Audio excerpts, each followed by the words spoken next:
Bonsoir. Et donc nous sommes toujours très heureux de vous retrouver pour cette foire aux questions. Alors quelques questions. La première que je retrouve, parce qu'en fait entre ce que vous me écrivez sur Facebook, sur les... J'ai parfois un peu de mal à retrouver quand je ne prépare pas bien. On s'y perd. Voilà, mais quand je prépare bien, je m'y retrouve tout à fait. Donc une question sur Noé. On voit de multiples signes que le monde risque de ressembler à l'arche de Noé sans Noé. Bon. À une planète des singes dans laquelle un extrémisme antispécisme aimerait nous renvoyer. Que nous dit la Bible à ce sujet ? Sur l'antispécisme, pas grand-chose, hein, la Bible. Je comprends pas trop la question. Voilà. Est-ce que une planète des singes dans laquelle, une arche de Noé sans Noé ? Oui, parce que Noé, je ne sais pas, moi, est-ce que c'est parce que Noé domine... Si, je sais. C'est parce qu'il y a effectivement, aujourd'hui, il y a des courants écologiques quand même qui pensent que finalement l'homme fait du tort à la planète et que la planète se porte beaucoup mieux quand l'homme n'est pas là et qu'à la limite, l'idéal de certains, ce serait une arche de Noé sans Noé, voilà, pour que les animaux, enfin, soient tranquilles sur la Terre. Moi, je pense qu'effectivement, il ne faut pas que l'homme extermine les animaux, ça me semble évident, mais il ne faut pas non plus que les animaux exterminent l'homme. Et qu'il y ait de la place pour tout le monde, je pense que ça doit être possible. Alors, par conséquent, d'abord, les animaux sont capables de s'autodétruire eux-mêmes. Hein. Il y a eu des grandes vagues d'extinction d'espèces dans le passé qui n'étaient pas du tout dues à l'homme. Donc, en fait, le nombre d'espèces parfois augmente. On ne sait pas très bien pourquoi, en fait, je crois, dans l'histoire de l'univers, ou de la Terre en tout cas. Et parfois, ça diminue. Et là, ça se pourrait que ce soit de la faute de l'homme, donc il faut éviter que le nombre d'espèces diminue trop. Je crois que la biodiversité est importante, etc., etc. Mais tout ça pour dire que, effectivement, ce serait dommage de nier la place de l'homme sur la Terre. Et l'autre chose, c'est que moi, je me bats pour essayer d'expliquer que on ne peut pas faire une différence entre le naturel et l'artificiel, c'est-à-dire entre l'homme et les animaux. L'homme est un animal, après tout. Donc, si on met un couple de chaque animal dans l'arche de Noé, je ne vois pas pourquoi on n'y mettrait pas l'homme. Parce que c'est un animal comme un autre. Et même, alors on dit, ce qui est artificiel, c'est dangereux, ce qui est naturel est bon. Ça, c'est à voir. Parce que la manite phalloïde, par exemple, c'est très naturel et c'est très très mauvais, ça vous tue. Hein, donc tout ce qui est naturel n'est pas bon. Et ensuite, ce qui est artificiel, c'est quoi ? C'est que l'homme le fait, mais l'abeille, quand elle fait du miel, c'est naturel ou artificiel ? C'est l'abeille qui le fabrique. Donc si moi je fabrique quelque chose, c'est pas moins naturel. Je suis naturel aussi, et je suis aussi naturel qu'une abeille. Et l'homme est aussi naturel qu'un chimpanzé ou qu'autre chose.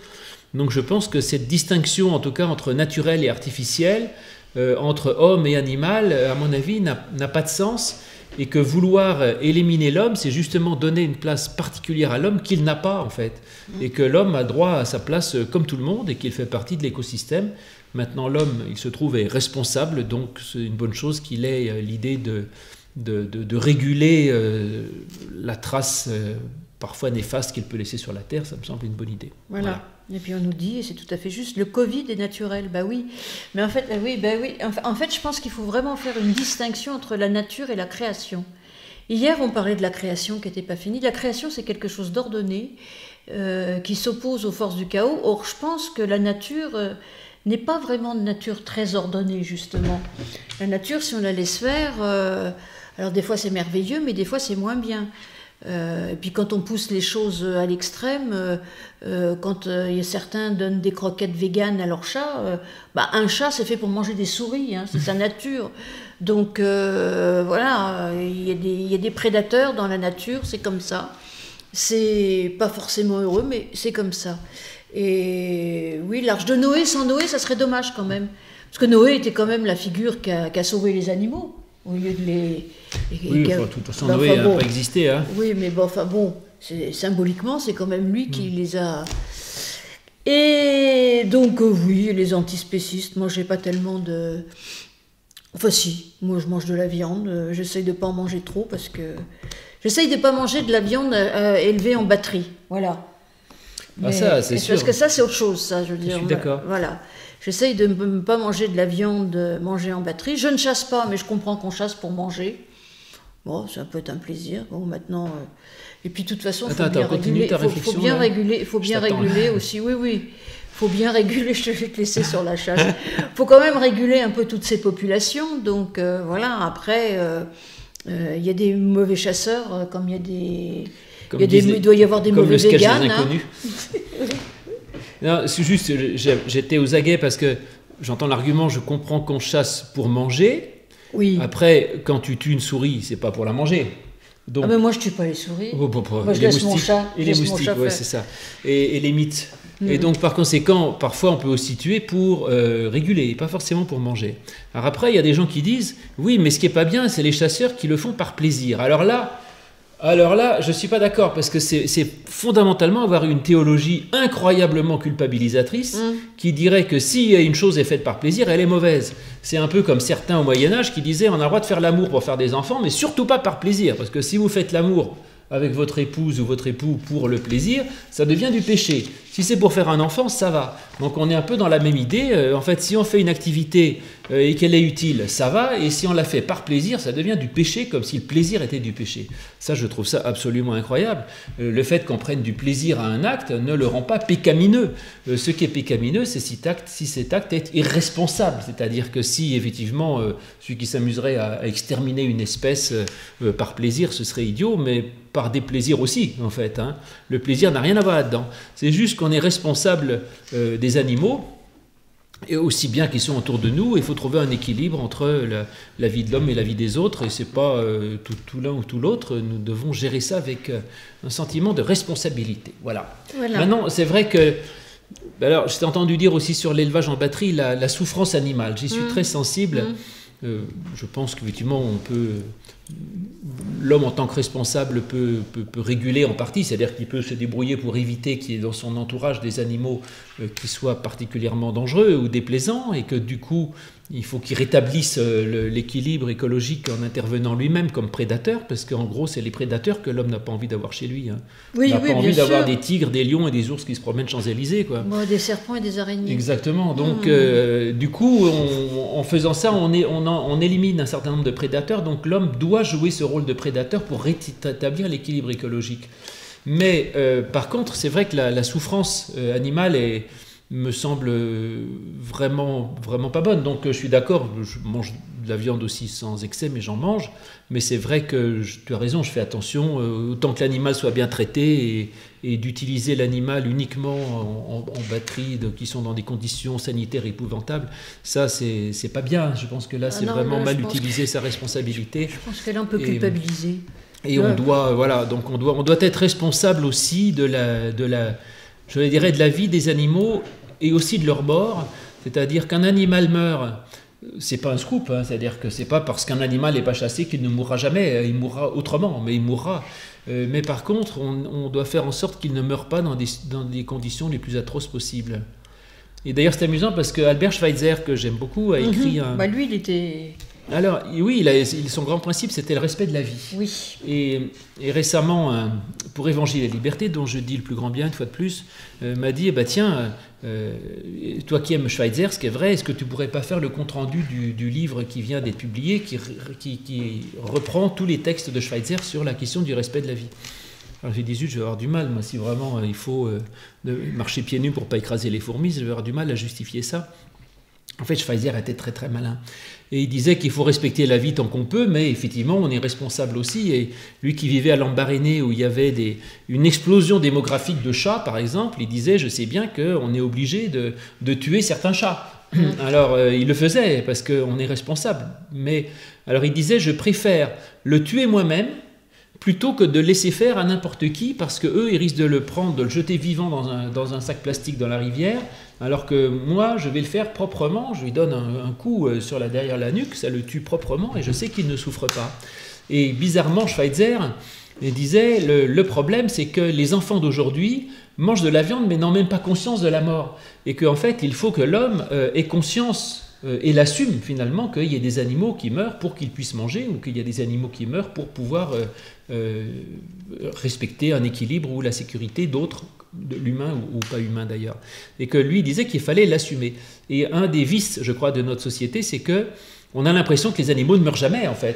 Mais la mort est évacuée. Elle est évacuée. Même la mort des humains, d'ailleurs, on voit bien le problème en ce moment. Et ça, c'est un gros problème, c'est qu'on a l'impression que la mort est insupportable, qu'elle est scandaleuse, et qu'elle ne devrait pas être. Alors que les animaux, chassés ou pas, meurent, Un animal pas chassé mourra certainement d'ailleurs dans des conditions bien plus pénibles que s'il reçoit simplement une balle dans la tête, parce qu'il mourra de faim ou mangé vivant par un renard, enfin ça va être assez pénible.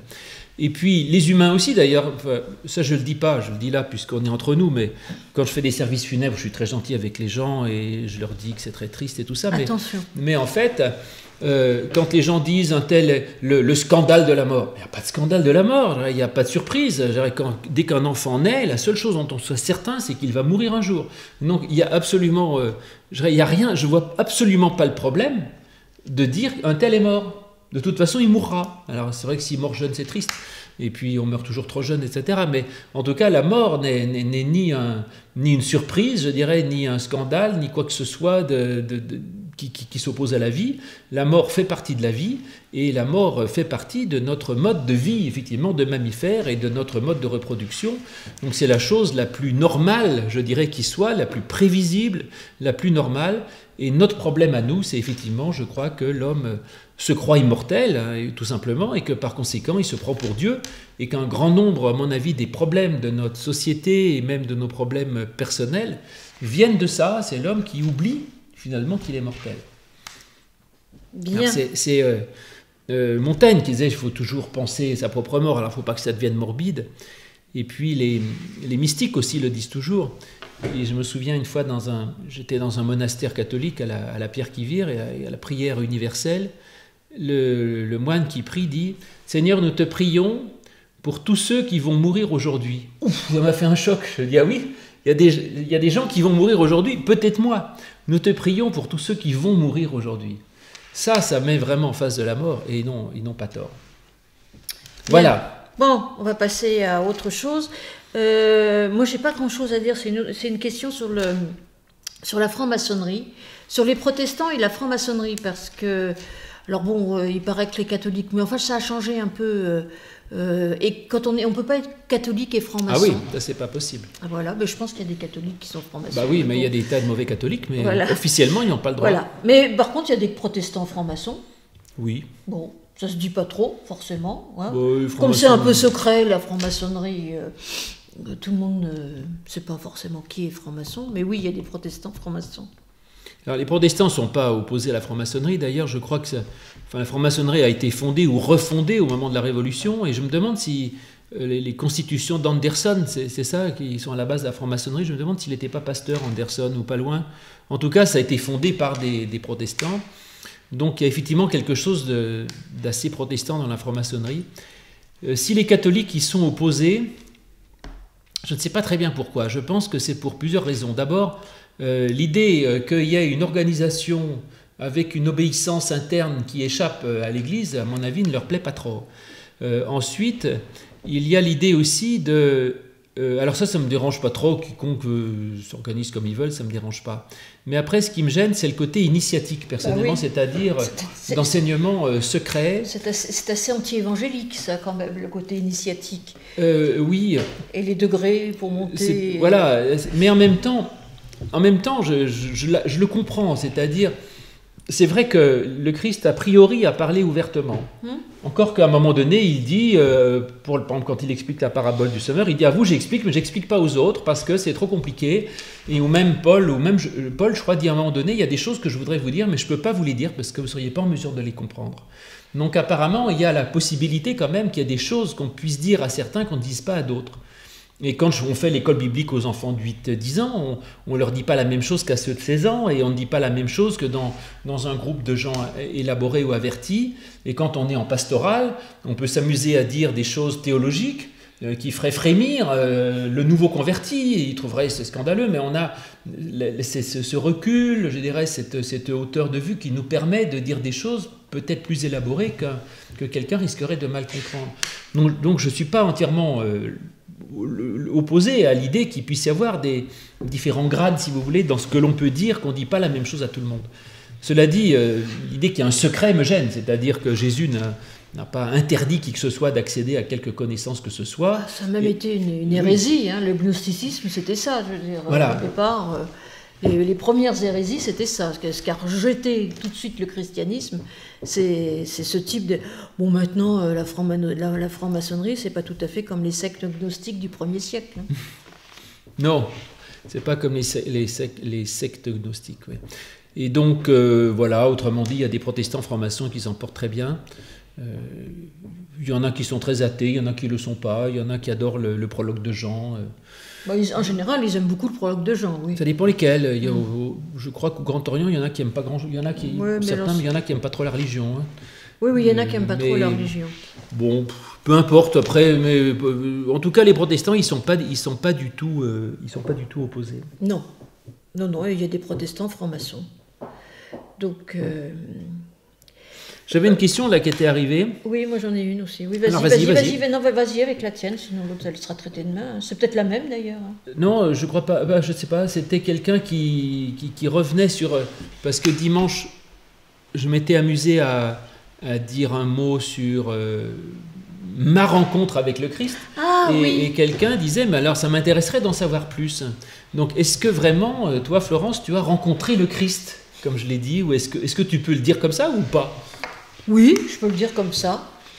Oui, mais je ne l'ai pas rencontré à la mode paulinienne. Vous savez, Paul qui est sur le chemin de Damas, et d'un seul coup, il est foudroyé, et puis il rencontre le Christ. Non, je pense que ça s'est fait chemin faisant, qui n'était pas le chemin de Damas. Ça a mis du temps, mais oui. Je n'ai pas forcément l'instant T où j'ai rencontré le Christ, mais aujourd'hui, je sais que Christ est présent dans ma vie. Christ habite en moi, comme dit Paul dans l'Épître aux Galates. J'essaye de ne pas trop le confiner, parce que ce n'est pas vraiment le but de confiner le Christ, mais si, moi j'ai une relation personnelle avec le Christ. Alors dans la question qui était posée à toi, mais aussi à moi, en disant comment ça se passe, c'est un peu difficile d'expliquer comment ça se passe. Hein. C'est pas, et je le vois pas, je le sens pas, mais il est là. C'est une espèce de présence-absence, mais qui est quand même extrêmement présente. Expliquer les choses, c'est compliqué. Je sais que c'est quelque chose qui, je sais pas, qui me porte, qui me soulève, qui m'aide, qui m'accompagne, qui m'engueule des fois, faut bien dire. Je dis quelque chose, c'est pas terrible, parce que c'est pas quelque chose, pour moi c'est une personne, mais le Christ, j'ai rencontré le Christ, et de temps en temps, j'aime bien me rapprocher avec lui, on se rapproche, on s'éloigne. Mais en tout cas pour moi, dans mon existence, ça s'est pas passé à la mode paulinienne. Et ça, j'insiste un peu dessus, parce que il y a certaines églises ou certaines personnes qui pensent que ça va venir comme ça d'un seul coup, ça vous tombe dessus. Et en réalité, ça m'est tombé dessus par grosses gouttes. Et au bout d'un moment, je me suis aperçu qu'il était là, qu'il était présent à mes côtés. Mais il a fallu quand même pas mal de petits événements dans mon existence que j'ai relus après coup comme étant la trace du Christ dans mon existence. Oui, c'est bien. Ouais, parce que toi, tu l'avais dit, moi, ça a été un peu plus... Moi, je l'ai vécu d'une façon... Enfin, ça dépend, j'ai toujours été chrétien, depuis ma naissance, comme Obélix, tombé dans la marmite. Oui, on peut tomber dans la marmite et puis pas croire. Hein. On peut se dire protestant, sociologique... Toujours plus ou moins cru. Après, la vocation d'être pasteur, c'est ça qui, pour moi, a été plus datable, en quelque sorte. Mais cela dit, normalement, c'est rare qu'on parle de nous. Hein. Oui. Et là, j'en ai dit un mot dimanche parce que c'était pour illustrer mon propos, pour essayer de faire comprendre ce que j'entendais dans ces récits d'apparition du Christ. Mais en fait, normalement, on ne le fait pas. Et d'ailleurs, un pasteur réformé ne parle jamais de sa foi. Enfin, il ne dit pas « moi, je pense que ceci, je trouve que le Christ cela ». On prêche l'Évangile. Et ça, c'est vrai que je crois que c'est important, parce qu'il y a toujours un danger à se prêcher soi-même. Quand j'entends, par exemple, un prédicateur qui raconte sa vie et qui dit « voilà, avant, moi j'étais drogué, j'étais voleur, et puis j'ai rencontré le Christ, et puis ça a changé ma vie, et maintenant je vis le bonheur absolu en donnant ma vie aux autres », j'écoute ça en me disant « mais c'est affreux, parce que moi j'ai jamais été drogué, jamais été voleur, et j'expérimente pas, comme tu le dis, la venue du Christ comme Paul sur le chemin de Damas, donc suis-je vraiment converti? Est-ce qu'il faudrait que j'ai été un affreux Jojo avant pour pouvoir justifier d'une véritable conversion ?» Et or, c'est pas vrai. Il y a des gens qui chacun vit sa relation au Christ différemment. Et prêcher, témoigner de sa propre relation au Christ, à mon avis, est très dangereux. Parce que soit on tombe sur des gens qui vivent la même chose et c'est tant mieux, soit on tombe sur des gens qui se sentent totalement étrangers à ça et qui disent mais alors je ne suis pas au bon endroit parce que moi j'expérimente pas ça du tout comme ça, et donc s'en vont. Ou alors on tombe sur des gens qui disent « Ah, il faudrait absolument que je l'expérimente de telle manière », donc se forcent à essayer de faire semblant ou de s'auto-convaincre qu'ils expérimentent le baptême du Saint-Esprit de telle manière, alors qu'en fait, non, c'est tout. Donc, il faut assumer que l'expérience de la rencontre du Christ soit différente pour chacun. Oui. Et c'est pour ça d'ailleurs que j'aime la différence de ces récits d'apparition dans l'Évangile, sont tous différents. Et il n'y en a pas deux pareils, il n'y en a pas deux qui se ressemblent. Donc chacun expérimente le Christ différemment, certains brutalement, certains doucement, comme toi, certains progressivement, certains c'est une présence, d'autres ne ressentent aucune présence, mais disent « mais pour moi le Christ c'est une vérité absolue, c'est un socle ». Certains le ressentent comme une douceur, d'autres comme une force, d'autres comme... J'en sais rien, mais en tout cas, chaque expérience du Christ est différente, et donc j'ai eu tort de prêcher ma propre expérience, puisque ça donne l'impression qu'il y a une sorte de chose d'un peu d'exemplaire là-dedans, ce qui n'était absolument pas mon propos. Oui, mais je ne sais pas si tu as eu tort. Moi, je ne pense pas que tu as eu tort, et je pense que la manière dont ça a été écrit et questionné, je pense que de temps en temps, il faut se mouiller quand même. On ne peut pas être tout le temps dans le discours intellectuel ou herméneutique. De temps en temps, il faut dire à partir de quoi. Et d'ailleurs, quand on lit Paul, il n'a de cesse de raconter comment il s'est converti, comment ça lui est arrivé, pourquoi il a mal, pourquoi ceci, pourquoi cela. Il parle de lui, Paul, c'est vrai. Et finalement, mais moi je pense que Paul, c'est lui qui a ouvert vraiment le genre des confessions. Et d'ailleurs, saint Augustin, je veux dire, parle de lui, Luther parle de lui. Alors, mais je pense que il y a une manière et manière de parler de soi. Il y a une manière qui dit bah, moi j'ai vécu ça, tout le monde doit vivre ça, et puis c'est comme ça, c'est le chemin, c'est là, c'est comme Paul, c'est comme Luther, c'est comme saint Augustin, parce que tous les trois ils ont eu quand même des gros flashs quand même, et ben moi, bon, bah, et donc quelques-uns petits, mais bon, pas. Mais je pense que parler de soi, ça aide aussi à comprendre des fois même la théologie, même ce qu'on dit.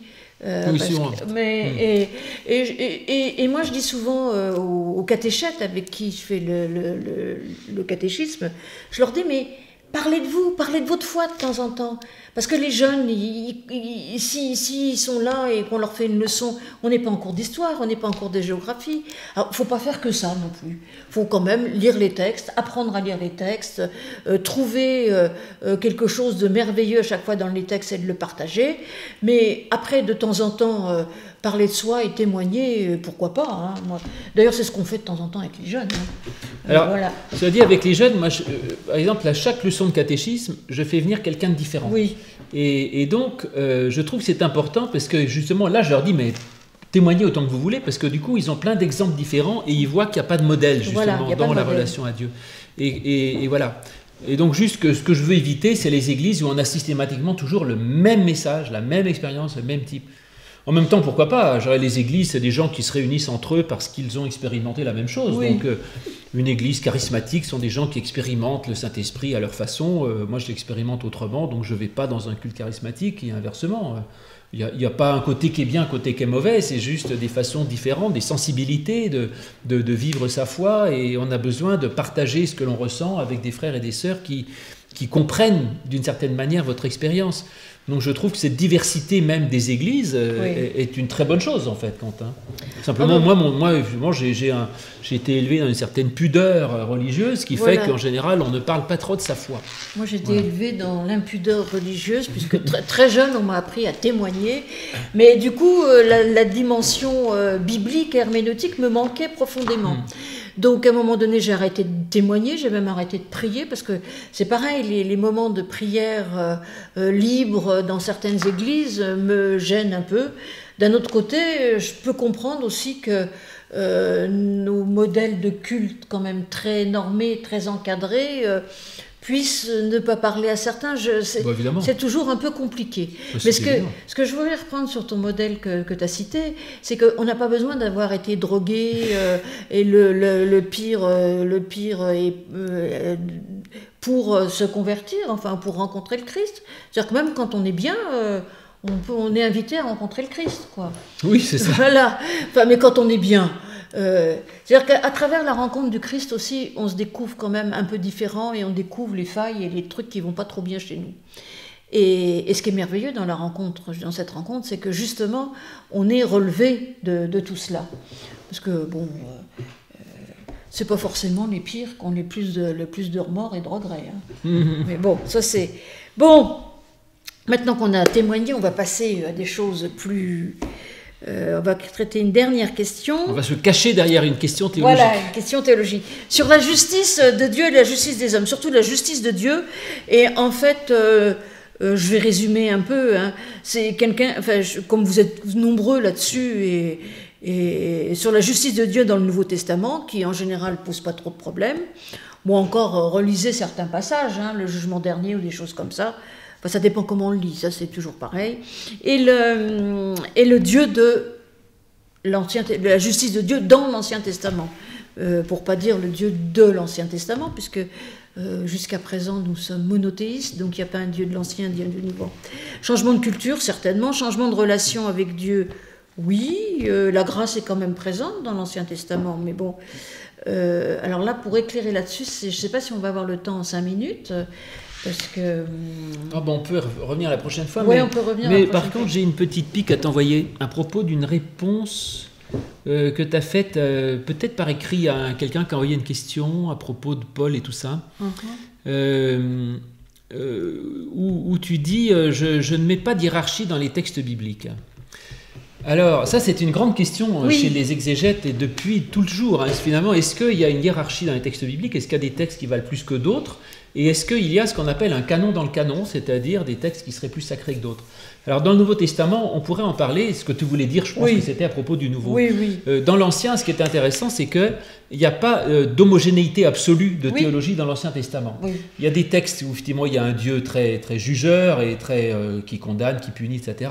Et il y a d'autres textes d'un Dieu d'une grâce mais absolue, totale, d'une générosité fabuleuse. Et en fait, on a les deux. Et par exemple, on a aussi ce qu'on appelle la Torah, les 5 premiers livres de la Bible qui insistent sur la loi, sur l'obéissance, sur la fidélité. Et puis on a les prophètes et les psaumes qui disent, écoutez, moi les sacrifices et les machins, j'en ai rien à faire, tout ce que j'attends, c'est que vous aimiez votre prochain. Et un jour, j'ai coincé un rabbin.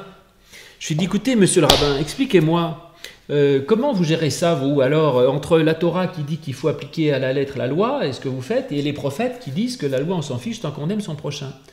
Alors il me dit, écoutez mon ami, c'est que pour moi, la Torah vaut plus que les prophètes. C'est-à-dire qu'il met une hiérarchie. Donc il dit, le Pentateuque, ce qu'on appelle la Torah, est premier par rapport aux prophètes. Donc les prophètes disent, oui c'est vrai, la loi c'est bien, mais c'est quand même pas mal d'aimer son prochain en gros. Alors que le Christ fait le contraire en fait. Il met les psaumes et les prophètes d'abord et la loi en second. Donc il dit, l'essentiel c'est d'aimer son prochain, et puis si te reste du temps, tu appliqueras la loi.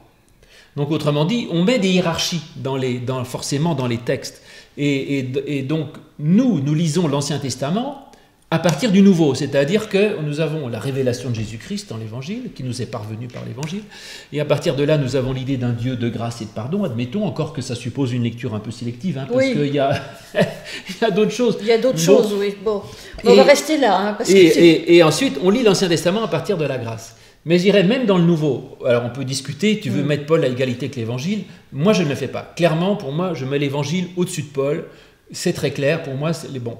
Mais même dans l'Évangile, comme je disais à l'instant, et tu es d'accord avec moi, tu viens d'acquiescer, on choisit des textes par rapport à d'autres. Bien sûr. Et on choisit les textes de grâce, on dit « Ah oui, ça c'est bien, la femme adultère formidable, et ça c'est épatant, je ne te condamne pas, etc. » Et tous les passages où il dit « Méfiez-vous parce qu'on va rassembler le bon grain et puis la paille, on va l'acheter au feu qui ne s'éteint point. » On dit « Bon, ça c'est... on passe. » Et donc en fait, on contextualise. On choisit quand même. Donc autrement dit, notre lecture de l'Évangile suppose une pré-théologie, et qui est chez nous en particulier dans le protestantisme une pré-théologie de la grâce. C'est-à-dire qu'en fait, on lit l'Évangile en disant je vais chercher les passages de grâce. Oui, mais je suis pas... Enfin, tu as certainement raison, et je le fais la première, mais j'aime bien aussi trouver des passages qui me résistent, des passages qui ne vont pas dans le sens de ce que je crois, des passages... C'est pour ça que je dis a priori, il n'y a pas de hiérarchie. Après, on se fait chacun son petit canon. Oui. Et en plus de ça, je pense que pour revenir Ancien, Nouveau Testament, moi j'aime particulièrement l'Ancien Testament à cause de sa réflexion anthropologique, qui n'est pas du tout la même que dans le Nouveau Testament. Puis l'Ancien Testament, c'est l'histoire entre Dieu et un peuple, donc c'est mouvementé, l'histoire d'une alliance entre quelqu'un et quelqu'un d'autre. Et puis en plus de ça, il faut quand même que je dise que pour moi, c'est pas Dieu qui a écrit la Bible, c'est des hommes. Alors la manière dont on décrit Dieu, elle est quand même très contrainte par le contexte. C'est-à-dire qu'aujourd'hui, je ne vais pas parler de Dieu comme on en parlait il y a 2500 ans. L'idée d'un Dieu il y a 2500 ans était quand même assez archaïque. Je ne pense pas que Dieu ait changé, mais en tout cas, notre manière de dire Dieu a changé. Et je dirais même, je vais aller assez loin là, c'est dans l'épître aux Éphésiens que je crois, c'est ça que Paul dit, femmes, soyez soumises à vos maris. Mais en fait, il dit, comme le Christ, je ne sais plus comment en fait, il prend l'image de la soumission les uns aux autres et de la soumission de la femme au mari pour dire comment l'Église doit être soumise au Christ. Eh bien, aujourd'hui, on n'a certainement pas la même relation de soumission au Christ qu'on l'avait à l'époque de Paul. Donc on ne peut plus dire ça. Mais je dirais même qu'aujourd'hui, on pourrait reprendre la même image, c'est que les femmes sont plus soumises à leur mari. Et donc pour moi, je suis dans un partenariat avec le Christ. Et je pense que cette idée de partenariat avec le Christ, comme je suis en partenariat avec mon conjoint, elle n'existait pas à l'époque. Donc en fait, on dit Dieu en fonction de la manière dont on vit aussi dans nos sociétés. Donc je ne pense pas que le Dieu de l'Ancien Testament soit plus archaïque que le Dieu du Nouveau Testament, mais en tout cas, pour nous, oui, la manière dont il est dit, parce que c'est des témoignages aussi, parce que tout à l'heure on disait qu'on n'aimait pas témoigner, mais pourtant la Bible c'est quand même une succession de témoignages. Mais comme tu dis, il y a la diversité, il y a tout ça. Donc c'est vrai que le Dieu de l'Ancien Testament peut sembler violent, mais de temps en temps, vous savez qu'il y a des gens qui vivent des profondes injustices, quand ils rencontrent un Dieu très juste et très violent, ça les libère. Moi, c'est pas mon cas, je veux dire, mais il y a des cas où le livre des juges, si vous prenez le livre des juges, qui est un livre particulièrement violent, il a servi à la conquête des États-Unis, ça leur a permis de tuer tous les Indiens, aidé par le petit virus de la variole d'ailleurs, et il a servi aussi aux esclaves noirs aux États-Unis, toujours, comme promesse de leur libération. Parce que dans ce livre, ils voyaient la justice de Dieu, enfin, la promesse de Dieu, qu'ils allaient être libérés. Donc on voit que le même écrit, et c'est ça la force justement de la Bible, parle dans des situations très différentes. Donc voilà, c'est vrai que beaucoup de gens trouvent que le Dieu de l'Ancien Testament n'est pas très sympathique. Lisez le Nouveau Testament et les psaumes, et ce sera déjà très bien. Parfait. Si la Bible était écrite aujourd'hui, elle ne serait pas écrite pareil, évidemment. Et donc la Bible doit être traduite 2 fois. Une fois en hébreu et en français, ou en grec et en français, parce que malheureusement certains ne connaissent ni l'hébreu ni le grec, ce qui est d'ailleurs un scandale.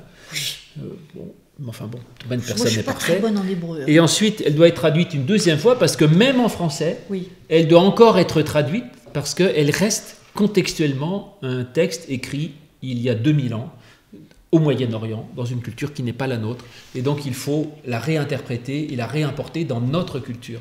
Oui. Donc, le plus gros danger de la Bible, c'est d'avoir été traduite en français, en fait. Ça nous permet d'avoir accès, mais il faut toujours comprendre qu'il y a un décalage fondamental et que ce n'est pas parce que c'est écrit dans notre langue que ça a été écrit hier à Issy-les-Moulineaux, si vous voulez. C'est un livre d'une autre époque et d'une autre culture, donc elle doit être recomprise autrement et recontextualisée. Mais ceci dit, oui, je suis tout à fait d'accord, mais de temps en temps, la distance peut même être salutaire. C'est-à-dire que c'est... Voilà. Donc, à demain. Oui, d'autres questions. Envoyez des questions si vous voulez. Alors, s'il y en a qu'on a oublié, renvoyez-les. Renvoyez-les parce que là, on a un peu oublié, là, on s'y perd un peu. Et donc, demain, moi, je vous retrouve le midi, c'est 1er mai, mais nous travaillons. Ah bon ? Ah oui, ça fête du travail. De toute façon, la fête du travail, on travaille 2 fois plus, c'est comme là, voilà. Voilà, donc vous nous retrouvez demain midi pour moi, demain soir tous les 2, et samedi, tu joueras quoi ? Je vais prendre une pièce de luth que j'avais déjà enregistrée autrefois, je crois. D'accord. Je ne vais pas vous mettre du live comme les 2 fois précédentes. Et dimanche pour le culte et samedi soir. Enfin, de toute façon, on vous redira tout ça demain et après-demain. Au revoir.